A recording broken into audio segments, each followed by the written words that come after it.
शाळेत मुख्याध्यापक कोबल साहेब आणि वैभववाडीतून आलेली ही सर्व मुलं शिक्षणाच्या दृष्टिकोनातून त्यांचं सगळ्यांचं स्वागत करतो. जमलेली ही मुलं आणि आमचे शेतकरी बांधव सगळ्यांचं स्वागत करतो. दोन शब्द या मुलांनी जो प्रोजेक्ट एक तयार केला आहे तो खरोखरच एक चांगल्या प्रकारचा प्रोजेक्ट आहे की शेतकऱ्यांना घेता येण्यासारखं आहे. आम्हाला काही भाज्या याच्यातल्या माहीत असून सुद्धा आपण त्याचा उपयोग करत नाही, तर त्याच्यापासून काय मिळणार आहे काय नाही याची जास्तीत जास्त माहिती आपल्याला इथून मिळालेली आहे. तर त्याचाही फायदा आपण सर्वांनी करावा. आधुनिक तंत्रज्ञानाप्रमाणे शेती करण्याचा प्रयत्न जर शेतकऱ्यांनी केला तर चांगल्या प्रकारचं उत्पन्न मिळू शकतं. यासाठी ही मुलं खटपट करतात. त्यांना सहकार्य म्हणून आज आपण हे सर्वजण करायला आलो की त्याच्यापासून त्यांचा सुद्धा फायदा होईल, आपलाही फायदा होईल. त्यांना मिळणार एक सर्टिफिकेट चांगल्या प्रकारचे मिळावं. त्या मुलांनी सुद्धा बाहेर गेल्यानंतर आपल्या शेतीत किंवा आपल्या गावात किंवा अजून इतर ठिकाणी कुठे गेलं तर चांगल्या प्रकारे काम करावं अशी त्यांना एक विनंती करतो.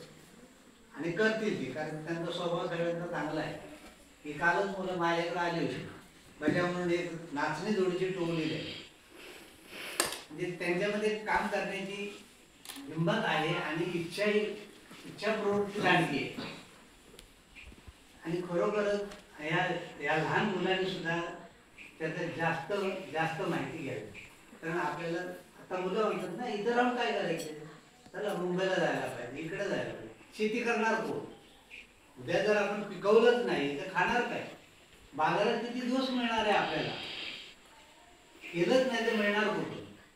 त्याचाही मुलांनी सुद्धा एक उपभोग घ्यावा किंवा माहिती घ्यावी आणि त्यांच्या मनावर आजपासून ते बिंबलं पाहिजे. थोडक्यात म्हणजे किंवा आपल्याला काहीतरी करायचं. निवड शिक्षण, त्याचं निवड शिक्षणच काय वेगवेगळा असा काय उपयोग नाही. त्याच्यामध्ये अजून बरीचशी माहिती मिळते आणि ती मिळवण्याचा प्रयत्न करावा आणि त्यांच्या वडिलांनी त्यांना सहकार्य करावं जास्तीत जास्त. नाहीतर काय, आम्ही मुलं जातात शाळेत, जाऊ दे शिकरेल तिकडं, काय करायचं आपल्याला, शिक्षण झालं बंद झालं, कुठेतरी जा मुंबईला कर नोकरी कुठली तरी. पण आता ते दिवस राहिलेले नाही आणि त्या नोकऱ्याही संपल्या. आज वेल एज्युकेटेड नाहीत मुलं तर काही मिळू शकत नाही. एवढं बोलत मी थांबतो.